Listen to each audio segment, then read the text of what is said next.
The New York Times gets pushed out to lots and lots and lots of people with information in it that people are supposed to take in, wholesale kind of deal, right? They're the gold standard. That means that you're supposed to be able to just trust what they put in their paper. All right? They're supposed to be an official source. So you don't feel like you need to go get 3 more sources. You feel like you can get a good idea of the situation from them. Right?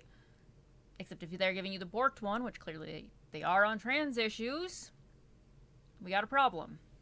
Because now, the New York Times is no better than the New York Post.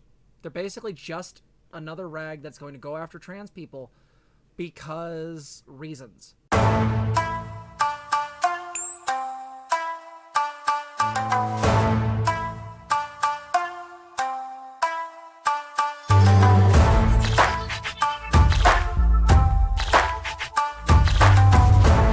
I want to talk about is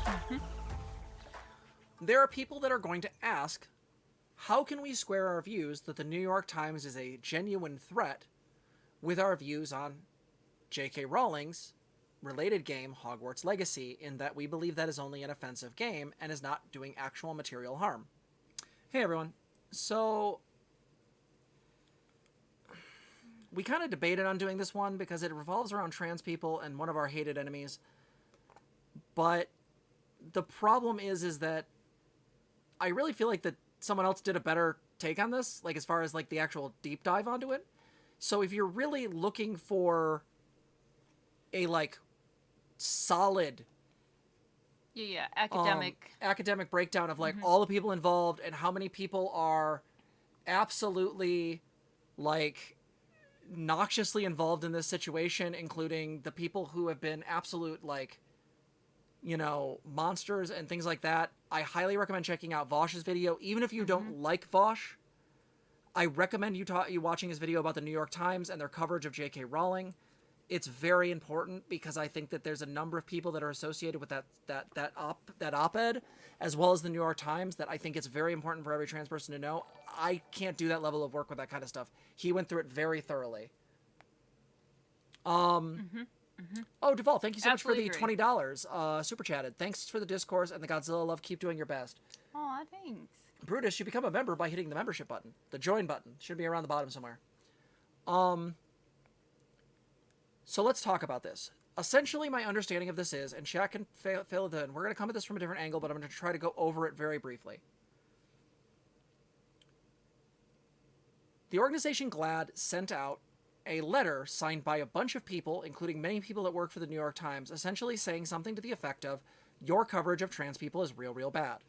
GLAAD, by the way, is a national organization that works on LGBT rights and has for a long time.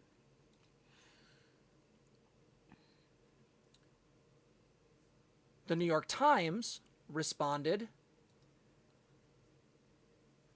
with this letter internally, basically threatening anybody who's part of their organization from joining protests or being part of this as somehow a violation of their ethics policy because you're supposed to be neutral as a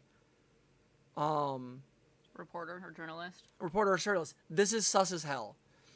If you watch Vosh's video, he'll talk about this where he goes over like the history of the New York Times and some of the ways they've been incredibly awful about LGBT rights, trans rights especially, how their editor, I believe it was in the 1980s, hid the AIDS epidemic.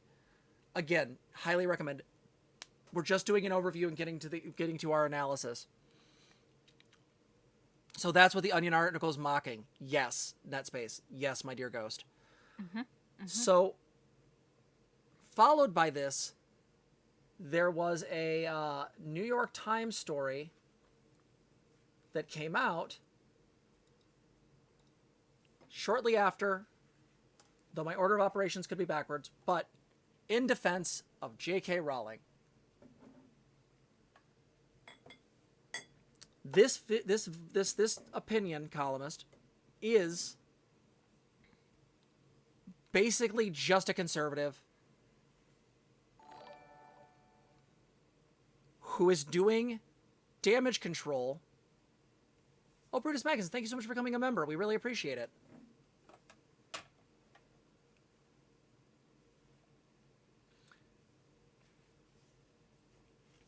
And the thing is that this woman basically is just doing this most likely because she hates trans people, and possibly because she also really enjoys the idea that, like, by doing coverage of J.K. Rowling in a positive sense, she's more likely to retweet it.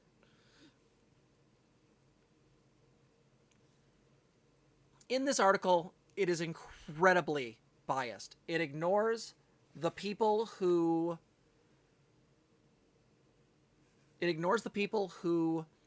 actively stood against J.K. Rowling out of the movies, when only mentioning the two names of people that stood with her, which one of them apparently was Helena Bonham Carter, and that's disgusting. I didn't know that, but here we are.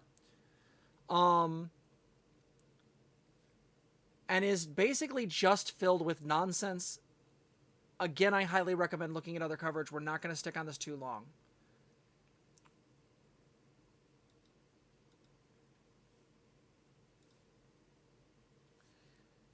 Media Matters put out this article. We'll cover this real quick.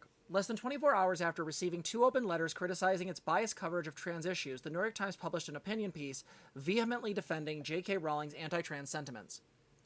The New York Times has a history of bad faith reporting on transgender issues and spreading anti-trans misinformation that originates from far-right bigotry to its massive readership. Media Matters, Ari Drendon, analyzed the Times' 2022 coverage of the topic and found that the publication featured profile after profile that platformed anti-trans extremists, fear-mongered about the price of transgender acceptance, and framed rising trans identification as a social contagion. On February 15th, the Times received 2 open letters laying out the way the paper has produced biased content on transgender issues. The first letter, which was signed over by 370 current and former Times contributors, denounced the Times for having treated gender diversity with an eerie, familiar mix of pseudoscience and euphemism-charged language, while publishing reporting on trans children that omits relevant information about its sources. The letter also mentioned that the paper is following the lead of far-right hate groups in presenting gender diversity as a new controversy warranting new punitive legislation. A second letter published on the LiQWYD website, signed by over 100 advocates of organizations and community leaders, implicated the Times in platforming lies, bias, fringe theories, and dangerous inaccuracies. The Times responded to the letters by defending its reporting and doubling down on its stance the following day by publishing an op-ed piece titled "In Defense of J.K. Rowling." The article, written by former New York Times book review editor Pamela Paul, outright denies that the Harry Potter author made anti-trans comments. Paul says the piece that nothing Rowling has said qualifies as transphobic. This bitch doesn't get to say that. I'm just going to throw that out there. Anyway, just saying. Rowling's track record shows otherwise. Rowling voiced her support for Maya Forrester. Stokes Theorem, thank you so much for the 2 gifted Tier 1 subs to Spectrum and Fortnite. Very nice. Thank you. Love me some Spectrum getting a tiered sub. Let's see here. For Maya Forstater, a British woman who was fired for a pattern of anti-trans comments and statements, including trans women are male, and that believing trans women are women is literally delusion. Rowling later published an essay in which she claimed to be worried about this new trans activism and the huge explosion in young women wishing to transition, and also the increased number who seem to be detransitioning. Again, the number of detransitioners are like a percentage of a percentage, and it's usually for social reasons. What are we doing here? And lack of support's not anything these guys come up with. Correct. Shortly thereafter, she echoed the far-right claim that trans people are being forced to pursue gender-affirming medical care.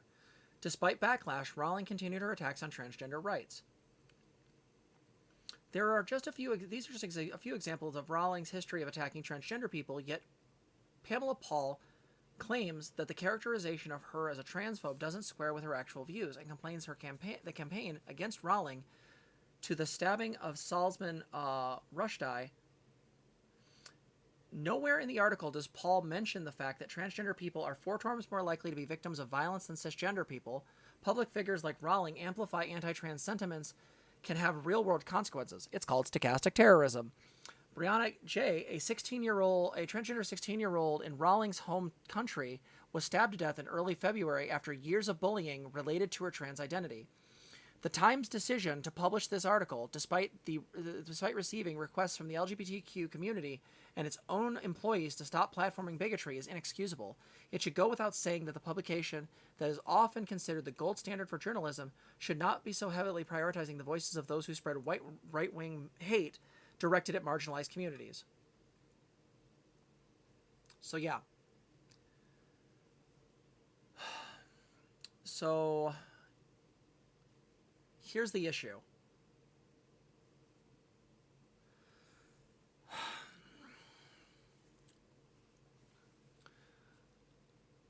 The New York Times is one of the largest newspapers on the planet. It is, by every measure, the voice that many people trust to give them clear and responsible news. It is not that anymore. Thank you for the Anarcho Delphus. Thank you for the thing. Salman Rushdie. Thank you. Appreciate that. I suck at pronunciation. It's ADHD. And liberals especially. True. This paper is incredibly anti-LGBT.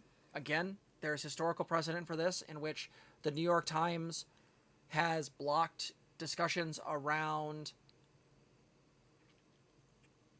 the AIDS crisis back in the 80s. There has been an incredibly unbalanced take on LGBT issues, and they clearly have sided with TERFs and conservatives as far as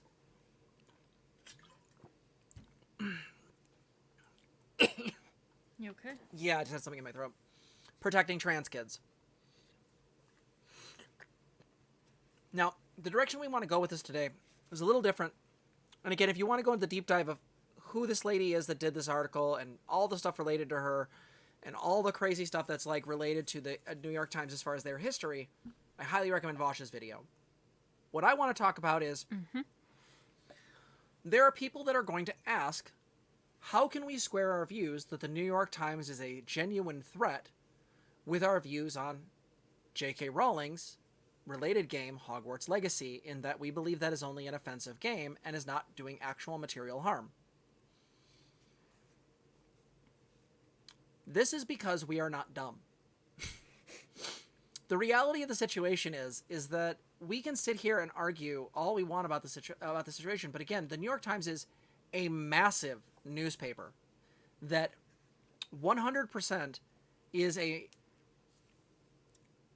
means by which to spread misinformation about trans people. The fact that they did an op-ed, it doesn't matter if it's an op-ed, no one cares, in which they talked about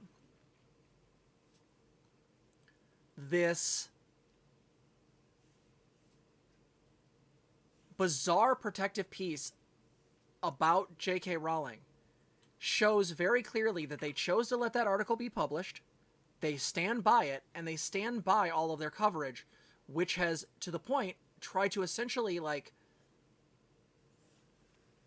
Well, it's very put clear a ball gag in the mouths of some of their own, like, their own LGBT employees. Go ahead, Kisses. And they just outright ignore the actual data that is out there about trans people. Yep. So the issue is that the reason why we want to bring this up is that when we're trying to talk about offense versus harm, we have to discuss what systems do. There are those that are going to argue that the game somehow leads to things like this. In fact, I can show you. There was a way in which that argument got brought up. This literally was brought up online, and it's disgusting. And it took a whole day for Anarchist Meme Collective to drop this, but if you bought Blood Libel the game, you are complicit in her murder. This is why we can't have nice things.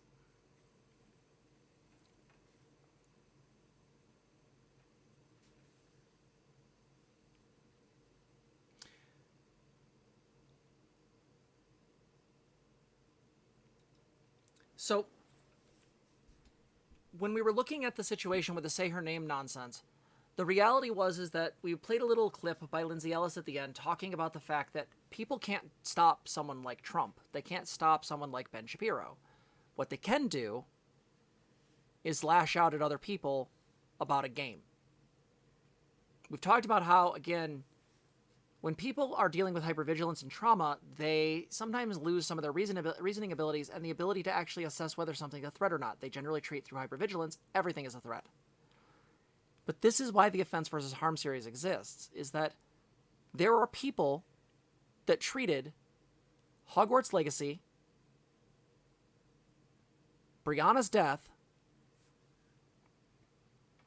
say her name, and the New York Times with the same level of vitriol and care. This is absolutist and essentialist to its core. The reason why we wanted to talk about the New York Times thing, despite not going into all the history, because, again, I feel like that was done better, and I just don't have the brain for it. Well, and why reinvent the wheel? People want leftist unity. Well, you know what? Vosh did a thing, and it was 2 thumbs up, so here we are. But we're doing the next part of it. So to compare this to this tells me you do not have any ability to make material analysis. This is honestly something that we notice a lot on the left, is that there's a really big conflation between things on the personal level versus things on the large-scale systemic level.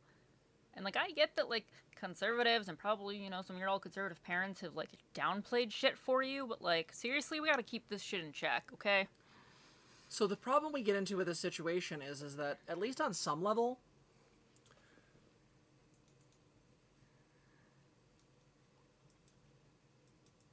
there we go. On some level, let's look at these 4 situations.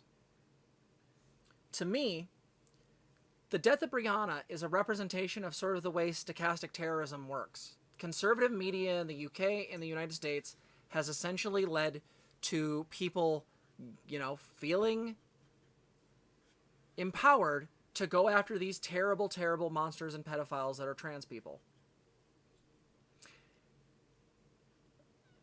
I am going to bet dollars to donuts that this girl was murdered because she was trans. The fact that they tried to shoot that down initially is really creepy and weird. But her death should have been a rallying cry to support one another and to protect one another. Instead, we became ADHD as fuck and decided to hyperfixate on a hashtag. In a video game. Brianna's death was the only reason the previous stupid fucking tangent got stopped, namely the video game. This is why we talk about harm versus offense, because the issue is that Hogwarts Legacy is offensive. It is a bad game made by quite possibly shitty people that is not well made. It has anti-Semitic tropes in it, as far as I can tell, and it has a character that isn't the best representation of trans people.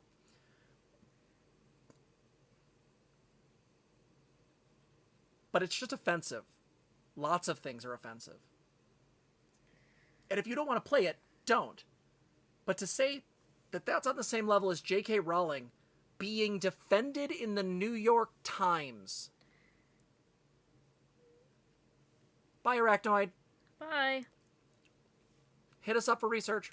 Anyway. Is insane.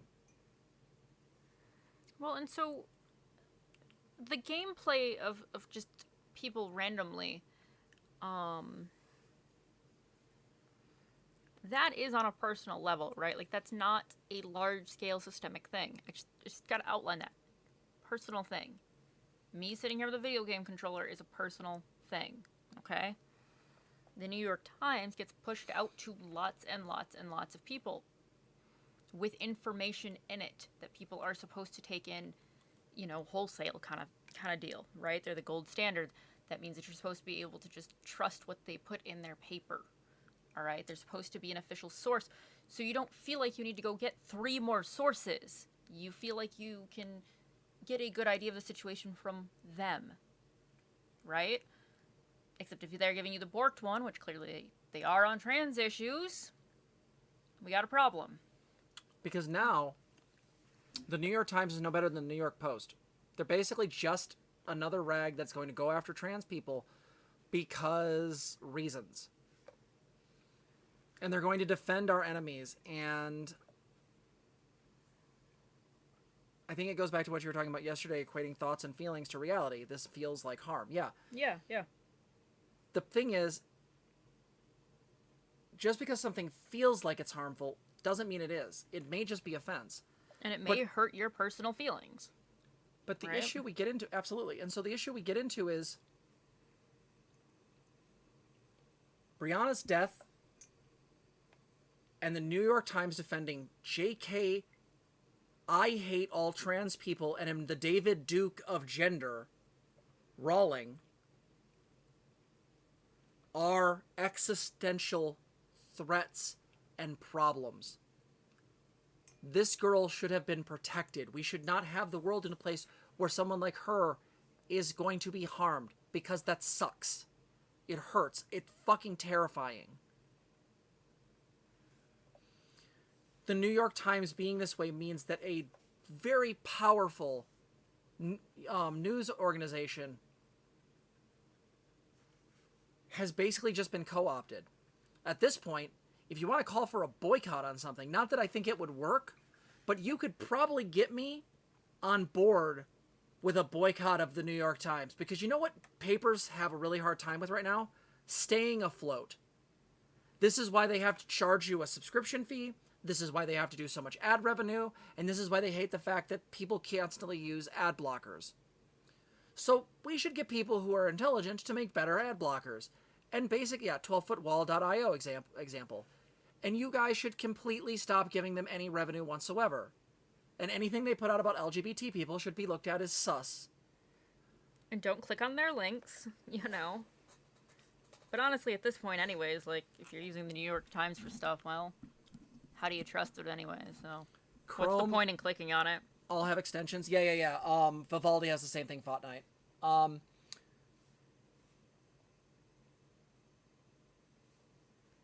But the problem is that the left does this thing where we treat all 4 of these situations, even though they're interrelated with another.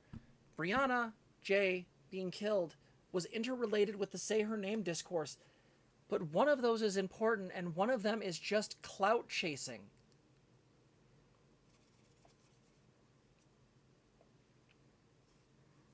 Well, yeah, Fortnite, I know. Vivaldi uses Chrome extensions, so yeah, it's just mentioning another one that I like. Vivaldi's quite good. But my point stands.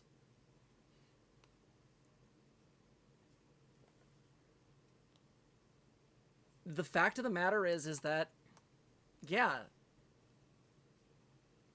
J.K. Rowling is a real existential threat. She does real harm. This game is a distraction. Her being in the New York Times, her going on a tirade about a trans woman in prison or a woman who was in prison with trans women and talked about how it made her uncomfortable when nothing actually materially happened to her. She just felt uncomfy. Like, no, that's the harm she does. A game that she had no creative control over and basically just uses her IP is not the same thing. But people will treat it the same. Even if we look at the money trail, like,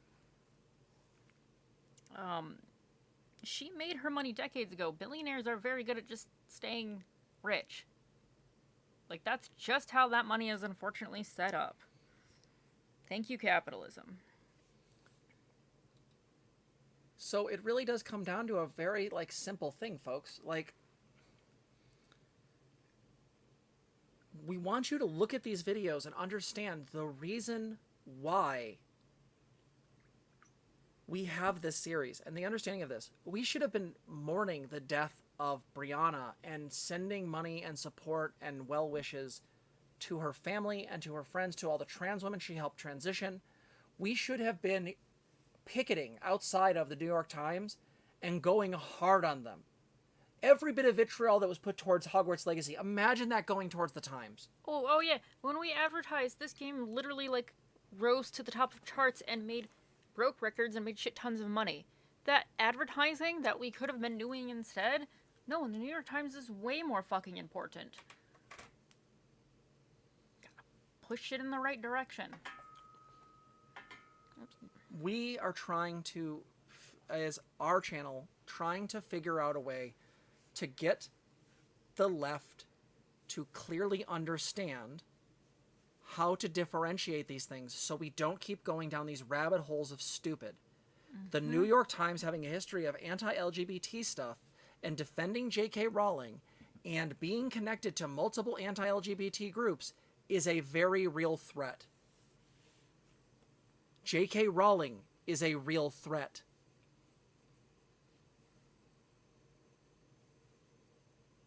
Hogwarts Legacy isn't. Hogwarts Legacy is your own hypervigilance turning something that you don't like into a threat. Or bringing up past memories of other things you dislike about J.K. Rowling or other threatening transphobic things. Yeah. Let's be really clear about this. Brianna deserved better. Full stop. The New York Times deserves things I can't talk about on YouTube. If you go deep enough down that rabbit hole, yeah. I'm asking you guys as our audience, or even if you're new here, I want you to consider this idea. I think it is our duty as members of the leftist political movement to be distrustful of any entity or individual who looks to separate us and take us down these tangents and distractions. Or singles out someone as the bad thing in our movements, right? Yeah. Intersectional analysis is not about creating a hierarchy of oppression Olympics. It's about simply acknowledging the ways in which multiple intersections of axes of identities negatively impact one another. Being a woman comes with negs. Being a trans woman comes with more negs. Being a person of color who is a trans woman comes with more negs. But it doesn't create an oppression hierarchy to where we should just listen to people carte blanche. It doesn't mean that we should, in any way, shape, or form, turn off our fucking brains. That's true. Well, and at this point, we really are responsible for educating each other. That really is the case. I understand, like, if there are content creators that aren't your favorite, but you know what? If they're putting out really good educational material, no, please do share it. Like, disliking somebody, okay, fine. But you know what? Our school system's fucked us over. Florida's going full fascist at the moment. Alright, like, we're not gonna learn how to make our world better in school. Yeah, again, one of the schools of thought within the leftist community is anarchism, or the original version of libertarianism. And in both of those philosophies, there is a fundamental distrust of hierarchies. Not that all hierarchies are bad. Hierarchy of development, for example, I think is justifiable because it's just the way things appear to be.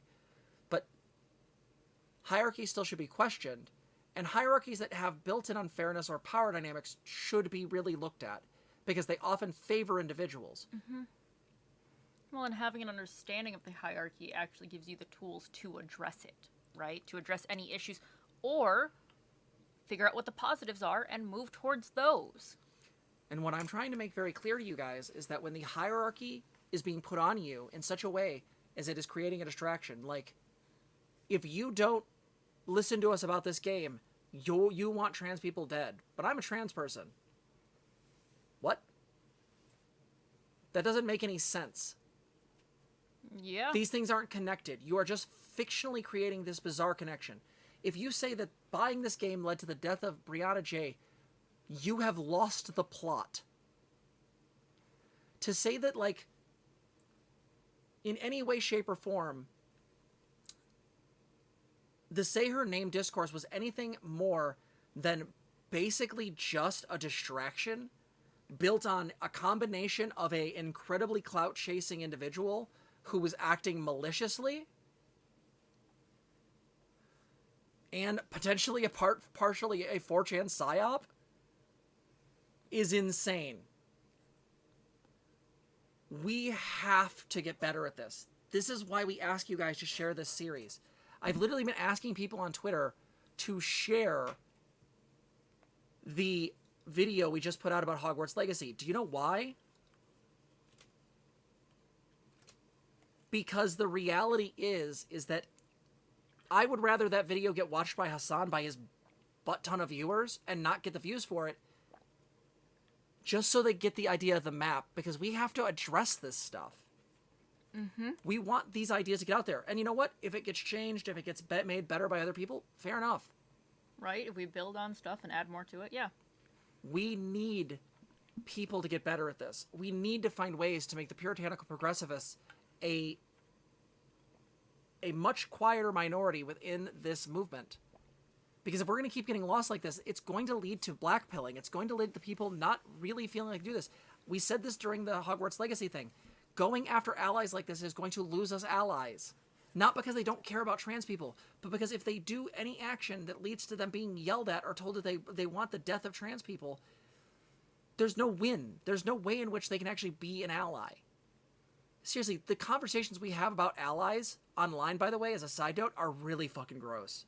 And I'm going to be honest, I keep trying to tell people, like, if the thing that you practice doing online is how to tear people down, how to get the best dunk, how to make the best jokes to hurt somebody with, you're just putting points into that skill. You are just increasing the tearing people down skill. Right? You're not practicing how to hold each other up, how to, hold on to your trauma and also be able to hear somebody else about their trauma.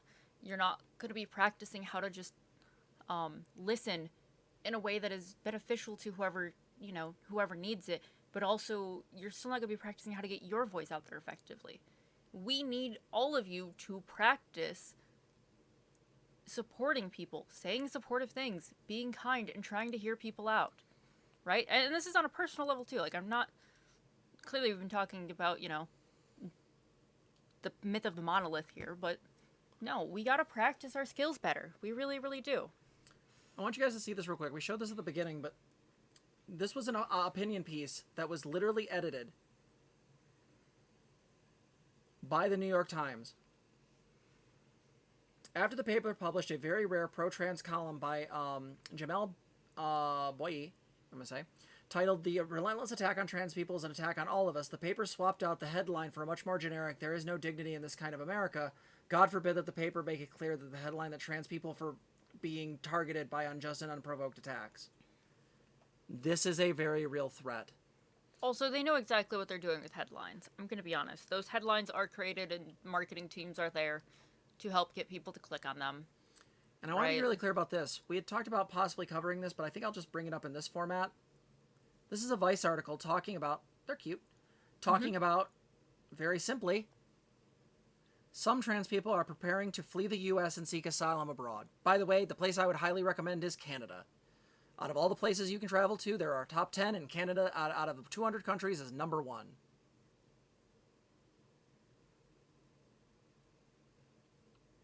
This is the real threats.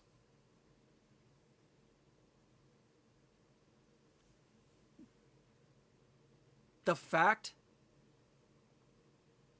that we have trans legislation that is trying to take away our medicine. Trump has directly threatened our health care, not just for children, but for adults. Children was bad enough, but going after everyone, taking away the possibility of Medicaid or Medicare covering these things, is genocidal.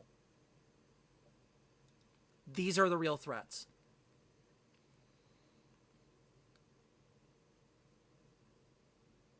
The way we fight back on this stuff is we choose our enemies properly. J.K. Rowling, the New York Times, and whoever hurts our kids. Full stop. Those are the problems. A video game and a hashtag are not. If you can't understand that by the end of our coverage, from basically the beginning of the Offense versus Harm series till now, you are not a leftist. I'm sorry. You don't actually care about material harm.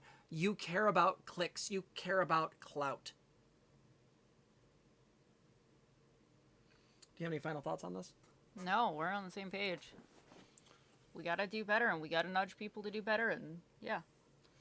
So I'm going to ask everybody at the end of this video to do a very important thing that I didn't get a chance to do with the other video. Our video covering the Hogwarts Legacy situation. If you know any of the bigger streamers, or you have their ear or whatnot, send them the video. Just ask them to watch it on their own free time. Not even like they have to do it on stream. I don't care. I just want people to see it, because the map only gets better by being critiqued. It only gets better by us working on it. And if you've got Discord servers, by all means, Post it there, yeah. Have conversations. There are debate servers like Demon Mamas, Vosh's, etc. There's an opportunity here for us to try to push back on this like very real problem. Earlier in a stream, very early, someone said, when I think about like some of the more problematic or puritanical people in the movement, I think of people like Essence of Thought. These are the exact people we're talking about. Essence of Thought, Lily Orchard, the Tamisha lady who started the whole say her name nonsense. And, like with some of these streamers, no, they do draw people in, especially young people. They do. And then they teach them things. And trust me, it's not great. Okay? You don't want to be on a server where, like, you have to say that you are not fat, you're not a member of this group or that group, you haven't had this experience or that one or that piece of trauma. Like, that's backwards. It's just backwards, well, okay? It's just a way to silence people, and it's basically just thought-terminating cliches a la Discord. Yeah, it doesn't... Anyways. So, yeah. Anyway, I think you guys get the point. Be careful. Share the video about offense versus harm, the one about Hogwarts Legacy. It breaks down our map and our arguments. And the fact of the matter is that, one, look into joining the SRA and possibly looking into firearms. 1. 2, update your passport if you're in the US. 3, build community. And I'm going to add a fourth. A lot of you guys are dealing with mental health issues or disabilities. Make connections, work together, find therapy so you can do the rest of the list that Poppy just talked about. Get to a point where you can do those things. All right? Talb, don't worry. I used to like Lily. You're fine.